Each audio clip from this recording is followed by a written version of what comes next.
जदि आपण बहुत शीघ्र वेट लॉस करने चाहते आ गोटे हाई प्रोटीन जलखियार अनुसंधान अच्छा ताहले ए रेसिपीटी आपण रेसिपी भल लगे प्लीज लाइक करेंगे। नमस्कार, आपण को काकुलिस क्वेश्चन को बहुत बहुत स्वागत। तेबे चलतु स्टार्ट करिबा रेसिपी। और देखो दर्शक बंधु, ए हाई प्रोटीन और हेल्दी जलखियाटी को बनाया ये मु गोटे कप सिझा होता सोयाबीन नहीं जाइए। तो देखो सोयाबीन को आम गोटे छोट ब्लेंडिंग जार देकी चिकन करके ग्राइंड करदे। आउ ता सहित देखो से कप्रे मापिकी मु गोटे कप बेसन नहीं। बेसन जेहेतु प्रोटीन और फाइबर रे फुल थाए तो से वेट लॉस रे सहायता करता है। तो देखो दर्शक बंधु, एबे आमे से बेसन रे ग्राइंड करके रखिथिबा सोयाबीन को देदेबा। एबे आमे एथिरे कटा हितबा किछि टमाटो देदेबा, ता सहित किछि कटा कंचा लंका देदेबा।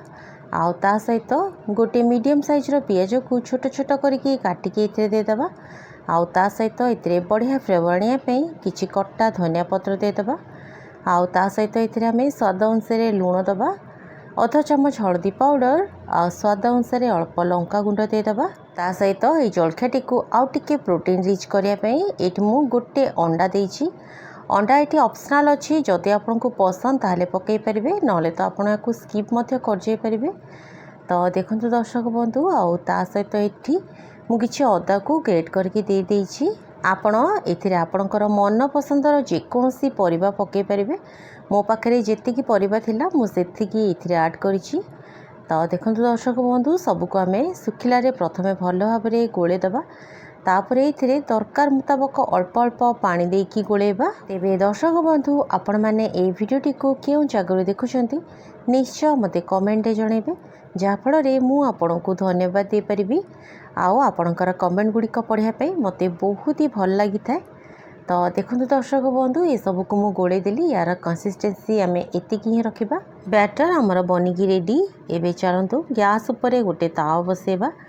ये देखो तावारे मु हल्का तेल लगे नहीं, आपण तेल बदल में घी लगे पारे। तो देखो तावा गरम हो गला गैस फ्लेम को लो करबा। बनईकी रखिथिबा आणरू आमे गोटे डंकी पकेकी याकू पतला स्प्रेड करदबा। मन रखिबे गैस फ्लेम को लो रे रखिबे, बेसी हाई करिवेनी नहले चकुली पोड़ी जाई पारे। तो देखो दर्शक बंधु, एबे आमे ए चकुली उपरे हल्का तेल छिंची दबा।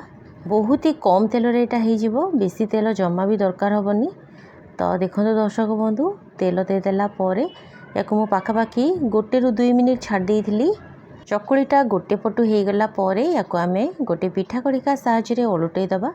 चकुली बहुत इजिली ओलटि जिवो, एठी आपण देखि पाउथबे। तो देखो दर्शक बंधु, गैस फ्लेम को आमे मीडियम रे रखिबा। आ मीडियम फ्लेम रे ए चकुली को बढ़िया गोल्डन और क्रिस्पी होला पर्यंत सेकी दबा। ये जलखियाटी आपण पेट को फुल रखा सहित आपण को जमा भी भोक लगनी, आ खावाई बहुत ही टेस्टी लगे।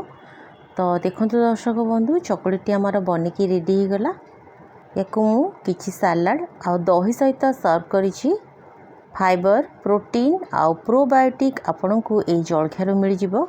आउ खावाई बहुत ही टेस्टी रहा सहित आपण बहुत सहजरे ओजन कम करें। तेबे ए रेसिपीटी जदि आपन को भल लगिला प्लीज लाइक करेंगे। यूट्यूब रे देखुतिले चैनल टी को सब्सक्राइब करेंगे। फेसबुक रे देखुतिले पेज टी को फॉलो करेंगे। तेबे रहिली पुणी देखा। धन्यवाद।